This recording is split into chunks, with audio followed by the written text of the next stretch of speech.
Trump اور پاکستان کے relations کیسے ہوں گے؟ عمران خان صاحب سے کے بارے میں جو توقعات پاکستان تحریک انصاف وابستہ کر رہی ہے، کیا وہ پوری ہوں گی یا نہیں ہوں گی؟ یہ سارے سوال آج کی شو میں ڈسکس کریں گے. ہمارے ساتھ تشریف رکھتے ہیں مشاہد حسین سید صاحب، سینئر سیاستدان ہیں اور عالمی جو سیاسی صورتحال ہے اس کے اوپر ان کی گہری نظر ہوتی ہے. شاہ صاحب بڑا شکریہ آپ کا. یہ فرمائیے گا کہ ٹرمپ کا کوئی فائدہ ہوگا عمران خان صاحب کو؟ میرے خیال میں ٹرمپ کا فائدہ پاکستان کو بھی ہونا چاہیے، اور میرے خیال میں اس ضمن میں عمران خان سے چونکہ ان کے تعلقات ہیں، ان کی اچھی اسلام دعا بھی ہے، اور وہ پاکستان میں اگر وہ کسی کو اچھی طرح جانتے ہیں تو عمران خان کو جانتے ہیں. جب وہ پرائم منسٹر تھے اس کا ویلکم بھی بڑا کیا تھا. تو ٹرمپ جو ہے یہ غیر روایتی بندہ ہے. ٹھیک ہے، یہ کوئی عمران خان کی طرح. ہاں بالکل. وہ مطلب ہے وہ تو اینٹی ان کی اسٹیبلشمنٹ کی پیداوار نہیں ہے ٹرمپ جو ہے. نہیں، وہ بھی اینٹی اسٹیبلشمنٹ ہے، عمران خان بھی اینٹی اسٹیبلشمنٹ. ہاں اس وقت ہاں جی. تو ٹرمپ تو شروع سے ہی اس کا اسٹیبلشمنٹ سے کوئی تعلق نہیں تھا، اس کی پیداوار ہی نہیں تھا وہ. اور ٹرمپ کے بارے میں لوگ بڑا کہہ رہے تھے کہ ناممکن ہے ان کا جیتنا، ناممکن ہے واپسی. تو یہ بھی سبق ہے ہمارے لیے. آپ کہہ رہے ہیں نا سبق کی بات ہے. میں شروع سے کہہ رہا تھا کہ امریکہ میں تبدیلی آنے والی ہے اور ٹرمپ جو ہے یہ الیکشن جیتے گا. اور بڑی اچھی بات ہوئی کہ اس طریقے سے جیتا ہے وہ کہ وہ اس میں کوئی ابہام ہی نہیں رہا. It's almost like a one party state now. 5 million vote سے جیتا ہے. ریپبلکن وائٹ ہاؤس میں آ گئے ہیں، ریپبلکن نے سینٹ بھی کیپچر کر لیا ہے، ریپبلکن نے ہاؤس آف ریپرزینٹیوز بھی کیپچر کر لیا، اور ریپبلکن پارٹی اس کے ہاتھ میں ہے. اور تگڑی پارٹی، بہت اسٹرانگ پارٹی، اور یہ پارٹی سے زیادہ تگڑا ہے. ہاں یہ اس کے ابو ہے، اس کی اپنی شناخت ہے. اس کا جو برانڈنگ ہے نا، برانڈ ڈونلڈ ٹرمپ، وہ اپنا برانڈ لے کے چل رہا ہے. لیکن اب سوال یہ ہے سر کہ اس میں کوئی شک نہیں کہ سب چیزوں کو، پورے سسٹم کو بریک کر کے باہر آیا، تو کیا سسٹم اس کو الاؤ کرے گا کہ آپ جو دل کرے کرتے رہیں؟ اب آپ سسٹم کو تو اس نے ہرا دیا نا. نہیں، سسٹم ہار مانتا نہیں ہے ویسے. نہیں، وہ نہ مانے. کہتے ہیں نا، فلم بھی آئی تھی ایمپائر اسٹرائکس بیک. سسٹم کو تو اس نے ہرا دیا نا، اور ہلا بھی دیا اور ہرا بھی دیا، کیونکہ ان کی توقعات تو نہیں تھی نا. اور دیکھیں نا، انہوں نے ایک سافٹ کو کیا بائیڈن کو نکالنے کے لیے. انہوں نے کہا کہ یہ نہ ہو کہ بائیڈن کمزور، تو اس کو لانچ کر دیا، کاملا ہارس کو. حالانکہ یہ بھی بڑی کمزور کینڈیڈیٹ تھی، جان نہیں تھی اس میں، لیکن ان کا خیال تھا کہ نیا چہرہ ہے، خاتون ہے، اور وہ کہیں گی کہ جوان ہے اس کے مقابلے میں. وہ 78 سال کا ہے، ہر قسم کا ووٹ لے لیں گی، وہ ہر قسم کا ووٹ لے لے گی. لیکن وہ چونکہ میسج نہیں دے سکی اپنا کہ کس طرح وہ فرق کیا ہے اس کا اور بائیڈن میں. اور ٹرمپ کے خلاف بس یہی کہا کہ یہ بہت بوڑھا ہے اور یہ فاشسٹ ہے. تو یہ تو پھر بات نہیں بنتی نا. اور دوسری سائڈ پہ میں نے دیکھا کہ ٹرمپ جو نا بڑا کنوکشن کے ساتھ بولتا، بڑی کلیئرٹی تھی کہ یہ جی ہم جو غیر قانونی لوگ ہیں ان کو نکال دیں گے، ہم آنے نہیں دیں گے کسی کو. امریکی عوام کی جو نبض ہے نا، اس نے پکڑی ہوئی تھی. اس کو پتا تھا کون سے ایشوز ہیں. سب سے ایک سوال اس نے پوچھا کہ are you better off today or not. ٹھیک ہے، کہ آپ کے حالات بہتر ہوئے ہیں. بیسک کویشچن تو یہی ہوتا ہے. لوگوں نے کہا نہیں ہوئے، انہوں نے کہا پھر مجھے چوز کرو. ہاں، تو اور پھر انہوں نے کہا جائیں گے یہ فرق ہے نا. اور جو ایک سروے میں نے دیکھا تھا، گیلپ پول کا آیا تھا، انہوں نے کہا تھا اکتوبر میں 2 ہفتے پہلے 72% امریکن کہہ رہے تھے کہ ملک غلط سمت پر جا رہا ہے. ٹھیک ہے، country is going in the wrong direction. اور دوسری بات تھی 62% کہہ رہے تھے کہ جو معیشت کی وجہ سے میرے حالات، اپنے حالات خراب ہوئے. سو تو وہ اس کا ملبہ تو بہت زیادہ، ہاں جی، اس کا پھر ملبہ کس کے پر گرنا تھا؟ جو بائیڈن پہ، اور بائیڈن کی جو رننگ میٹ ہے یا وائس پریزیڈنٹ ہے اسی پر گرنا تھا. ٹھیک ہے، تو ٹرمپ نے پورا اس کا فائدہ اٹھایا اور بڑا ٹف کیمپین کیا اس نے. اب ایک ماضی کا ٹرمپ تھا کہ صبح اٹھ کے 8 بجے وہ کوئی نہ کوئی ٹویٹ کر دیتا تھا اور اس کے بعد پوری دنیا کے اندر آگ لگ جاتی تھی، ہر سائڈ پہ سکرینیں گرم ہو جاتی تھی، لوگ رسپونڈ کرنا شروع کرتے تھے. کبھی پاکستان کو چھیڑ دیا، کبھی میکسیکو کو چھیڑ دیا، کبھی جاپان کو چھیڑ دیا، کبھی یورپ کو چھیڑ دیا، کبھی برازیل جو اس کو ٹائٹ کر دیا. ایران کے ساتھ بھی ان کے کچھ نہ کچھ معاملات چلتے رہتے تھے. وہ ٹرمپ اور آج کے ٹرمپ میں فرق ہوگا یا ویسا ہی ہوگا؟ میرے خیال میں کچھ سبق سیکھا ہے. دیکھیں نا، وہ جو ٹرمپ تھا وہ تو پوری گورنمنٹ اور پوری فورن پالیسی اس نے ٹویٹ پہ چلائی تھی. ٹھیک ہے، آپ کو یاد ہے 1 جنوری 2018 کو پاکستان کے بارے میں ٹویٹ کر دیا ایک دم کہ جی ہم نے یہ کیا. وہ صبح کی تھی، بڑی ارلی مارننگ، اور پاکستان نے کوئی ڈیلیور نہیں کیا جی. $33 ارب. اور حالانکہ وہ کچھ فگرز بھی غلط تھے، لیکن ہم نے جواب شاید مؤثر نہیں دے سکے اس وقت. لیکن اب جو میں نے ٹرمپ دیکھا ہے الیکشن کیمپین میں، اس میں زیادہ تحمل ہے، زیادہ مستقل مزاجی ہے، زیادہ سٹیبلٹی ہے اور زیادہ کلیئرٹی ہے. مثلا یہ ٹرمپ وہ تھا جو وائٹ ہاؤس میں راتوں رات کسی کو سیک کر دیا. ٹھیک ہے. فارن منسٹر کو جو سیکرٹری آف اسٹیٹ کو سیک کیا تھا, وہ کئی 2-3 جنرلز بھی سیک کیے تھے, chief of staff John Bolton قومی سلامتی کے وزیر کو سیک کیا تھا. اس دفعہ اس نے کسی اپنے سٹاف کو نہیں سیک کیا. ٹھیک ہے. اور کچھ لوگوں کا خیال بھی تھا کہ غلطیاں بھی ہوئی ہیں, لیکن اس نے کہا نہیں, ٹیم کو چلاؤ. ٹھیک ہے. اور اس نے اگر اٹیکس بھی کیے تو اس نے اس طریقے سے کیے, ایشوز کا فوکس کیا. ٹھیک ہے. اور وہ ایشوز پر وہ قائم رہا اور اپنے سٹائل میں. اور سب سے بڑی بات تھی کہ 2 دفعہ قاتلانہ حملہ بھی ہوا. ٹھیک ہے. ایک بال بال بچا آلموسٹ جسے کہتے ہیں, اور دوسرا ایک وہ پہلے پکڑا گیا پلاٹ تھا. تو اس دیکھیں نا, لیڈر جو ہوتا ہے اس کا جو پتہ چلتا ہے کیریکٹر کرائسس میں, ٹھیک ہے, بحران میں. جب اس کو گولی چلی ہے تو کھڑا رہا, اس نے کہا موقع دکھایا, فائٹ فائٹ فائٹ. تو اس سے لوگوں میں کہا گیا دلیر آدمی ہے, یہ بھاگا نہیں ہے, گھبرایا نہیں ہے, اور اس میں جان ہے. تو اس نے پھر اس کو اوورکم کیا, اور آپ نے دیکھا کئی دفعہ وہ ڈانس کر رہا ہے, کبھی وہ مذاق کر رہا ہے, کبھی وہ سائن کر رہا ہے. پراپر ایک امریکن کلچر جو ہوتا ہے یا امریکن کریکٹر ہوتا ہے, وہ امریکن کریکٹر جو پیور امریکن کریکٹر ہے, کھلا ڈولا جسے ہوتا ہے نا, تھاپڑی مارنا, گپ مارنا, سارا کچھ. اور آپ نے دیکھے ہوں گے کئی اس کے آئے ہیں کہ صبح کس ٹائم کیمپین شروع ہوتا تھا, 7 بجے صبح شروع کر کے وہ رات کو جا رہا ہے 2-3 بجے تک. لیکن سر دیکھیں, پچھلی بار ٹویٹر اس کے کنٹرول میں نہیں تھا, اس بار تو اس کے کنٹرول میں. ایلان مسک جو ہے وہ باقاعدہ سب سے بڑا ڈونر بھی تھا ان کا, اور اب وہ اس کو اپنا مشیر بھی بنا رہا ہے, اور اگر ایڈوائزر ہو گیا تو پورا ٹویٹر ان کے ہاتھ میں. تو آپ کا خیال یہ ہے کہ یوز نہیں کرے گا پھر وہ؟ آپ دیکھیں نا ٹویٹر میں اس کی کتنی فالوئنگ تھی پہلے, 86 ملین, 8.5 کروڑ.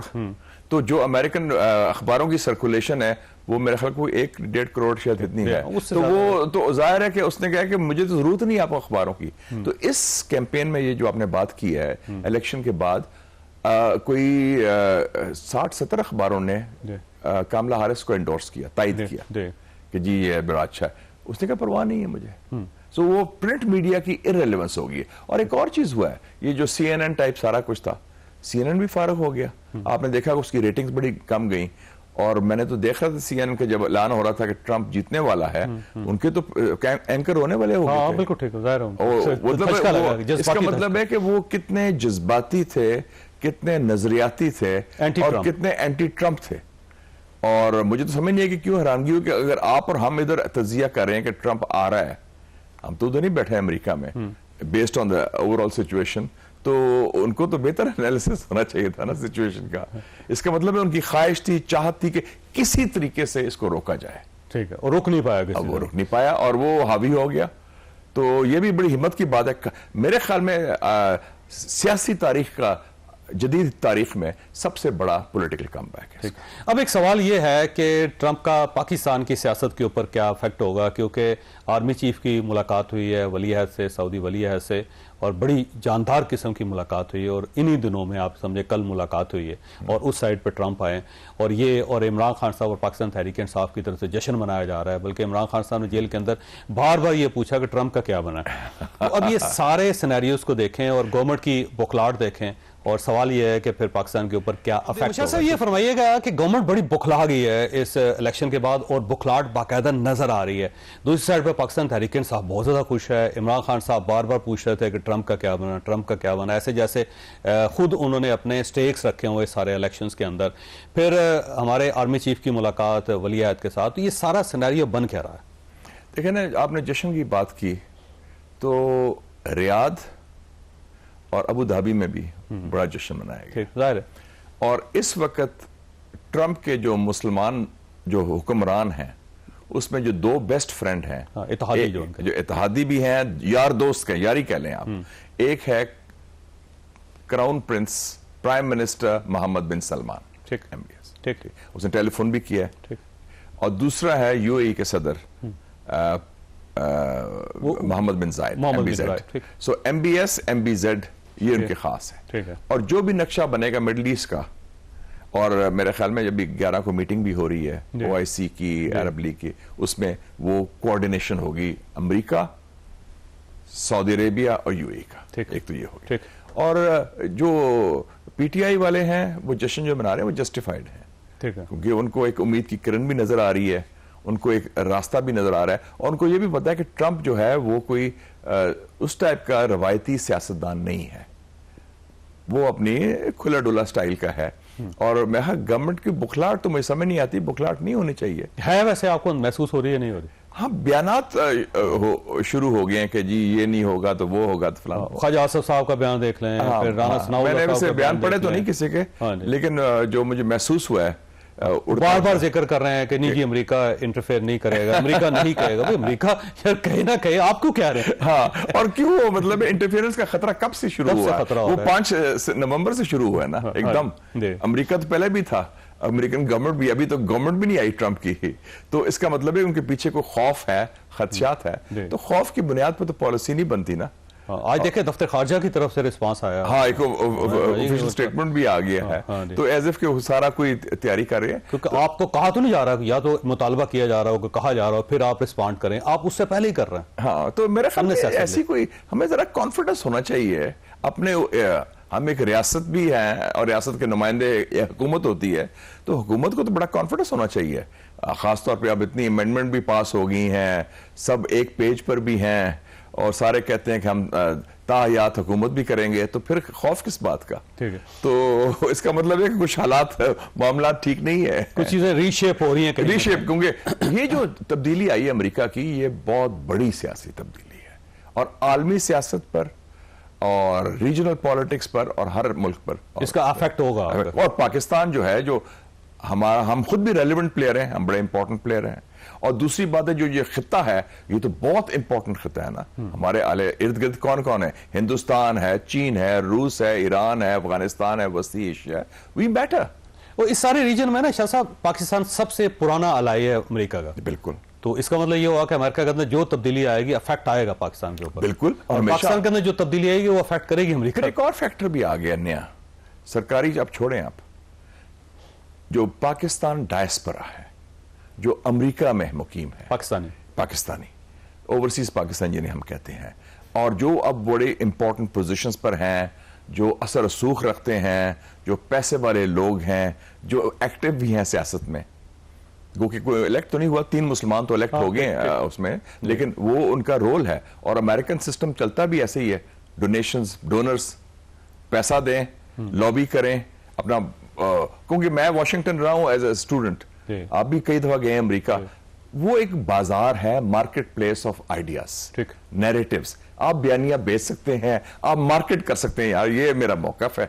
وہ کھلا بازار ہے. آپ ہائر کریں لابیسٹ، آپ خود کریں، آپ کانگریس مین کو پیسہ دیں، ڈونیشن جو کہتے ہیں، آپ سینیٹر کو دیں، آپ کا موقف وہ آگے ہوگا. ٹھیک ہے. اور ابھی لوگ کہہ رہے ہیں کہ جو ایلن مسک جو ہے، اس کو کل ہی جو سٹاک مارکیٹ اوپر گیا ہے، کوئی اس کو کوئی 26-27 ارب ڈالر کا فائدہ ہو گیا ایک دم. 16% تو اس کے ایک شیئر سے جو چلیں گے، دوسرے شیئر 8%. تو آپ ایک دم جو بلینئرز جو سپورٹ کر رہے ہیں، اور جیف بیزوس بھی ہے جو 125 ملین لگا کے آپ نے 35 بلین کما لیا. وہ کما لیا آرام سے گھر بیٹھے. دیکھیں نا، تو یہ دس از امریکن سسٹم، جو کیپٹلسٹ سسٹم ہے. اور اس میں جو لابنگ انڈسٹری ہے، وہ کوئی 1 لاکھ لوگ اس میں ہیں، اور کوئی بلینز آف ڈالرز کی انڈسٹری ہے. تو اس میں تو آپ، اور ہم نے بھی لابیسٹ ہائر کیے ہیں، پاکستان نے بھی، عمران خان نے بھی لابیسٹ ہائر کیے ہوئے ہیں. ٹھیک ہے. اچھا یہ فرمائیے سر، یہ جو ملاقات ہوئی ولی عہد سے آرمی چیف کی، اس کی کوئی سگنیفیکنس ہے اس رزلٹ پہ، ٹرمپ کی پریزیڈنٹ بننے پہ؟ یہ نہیں مجھے پتا کہ وہ شیڈیول کب ہوئی تھی، لیکن اس میں ایک چیز تو کلیئر ہے نا کہ پاکستان سعودی عربیہ کے تعلقات بہت مضبوط ہیں. ٹھیک ہے. اور بیسک جو ریلیشن شپ ہے پاکستان اور سعودی عربیہ، وہ پاکستان کی خاکی قیادت اور سعودی شاہ خان. ٹھیک. یہ ڈائریکٹ ڈائلنگ ہے. ٹھیک. جیسے ماضی میں پاکستان کی خاکی قیادت اور پینٹاگون کا تھا. ٹھیک. Direct dialling. افغانستان وار کی وجہ سے، جب تک افغانستان میں امریکہ تھا اس وقت. اور اب تو اس کا مطلب ہے کہ جو باہر کے ممالک بھی ہیں، جیسے سعودی عربیہ ہے، اور اس میں یو اے ای بھی شامل کر دوں گا، ان کا زیادہ اعتماد وہ یہ ہے کہ جی ہم جو چینل آف کمیونیکیشن ہے پاک فوج پہ زیادہ، پاک فوج اور راولپنڈی کے ساتھ. ٹھیک ہے. اور وہ ایک بڑا خاص خصوصی رشتہ ہے. اور جس قسم کے وہ انہوں نے جو میں نے دیکھا ہے کہ آپٹکس باڈی لینگویج جو پریس ریلیز بھی دی انہوں نے کافی اس کو اہمیت دی. اور یہ پریس ریلیز پہلے سعودی عربیہ میں آئی ہے, ہاں سعودی عربیہ کی طرف سے, پاکستان کی طرف سے بعد میں آئی, انہوں نے ریلیز کیا, اور ان کا مطلب آفیشیل ریلیز تھا کہ ایک آشیرواد کا بھی مطلب ہے کہ سپورٹ کا بھی ہے. تو اس کا مطلب ہے کہ ہمارا جو چینل آف کمیونیکیشن ہے, اور ویسے بھی جو سارے انویسٹمنٹ لینے میں کلیدی کردار تو آرمی چیف کا ہی ہے نا. اچھا یہ فرمائیے گا کہ اب کیا ٹرمپ فون کرے گا پرائم منسٹر کو ہمارے, اور کہے گا چھوڑو عمران خان کو, کیوں ہولڈ کیا ہوگا؟ شاید ڈائریکٹلی نہ کرے, ان کے اور بھی سیکرٹریز بھی ہیں, انڈر سیکرٹریز بھی ہیں, ٹویٹ بھی کر سکتا ہے, اور چینل بھی استعمال کر سکتا ہے. آپ دیکھیں سعودی عربیہ کا چینل ہے, نہیں جب میاں صاحب کا جو ایشو آیا تھا کو کے بعد, کلنٹن نے ان کو رہائی کرائی نا. کلنٹن نے کیا کہا؟ کلنٹن نے کہا کہ جی میرا ٹرم ختم ہو رہی ہے 20 جنوری 2001 کو, my friend Nawaz Sharif should be free before that. انہوں نے کنسورشیم بنایا, انہوں نے کہا 3 ممالک کو, سعودی عربیہ, یو اے ای اور قطر, کہ آپ کی ذمہ داری ہے, اور آپ کس طریقے سے, اور آپ یاد ہے پہلا وزٹ قطر کے وزیر خارجہ کا ہوا, پھر یو اے ای کا بھی ہوا, اس کے بعد سعودی عربیہ, اور سعودی عربیہ تو الٹیمیٹ جگہ. اور آپ 10 دسمبر 2000 کو وہ بوئنگ طیارہ آیا لیبنان سے, جی وہ سعودی عربیہ جو 747, اس میں سعد حریری تھے لیبنان کے, جو رفیق حریری کے صاحبزادے, سابق وزیر اعظم بھی ہے لیبنان کے, اور سارا انہوں نے, اور اس کے پائلٹ تھے شجاعت عظیم. بالکل آپ بالکل صحیح کہہ رہے ہیں. تو آپ دیکھیں کہ وہ سارا وہ انہوں نے, اور کلنٹن نے کہا کہ بس مشن اکمپلشڈ,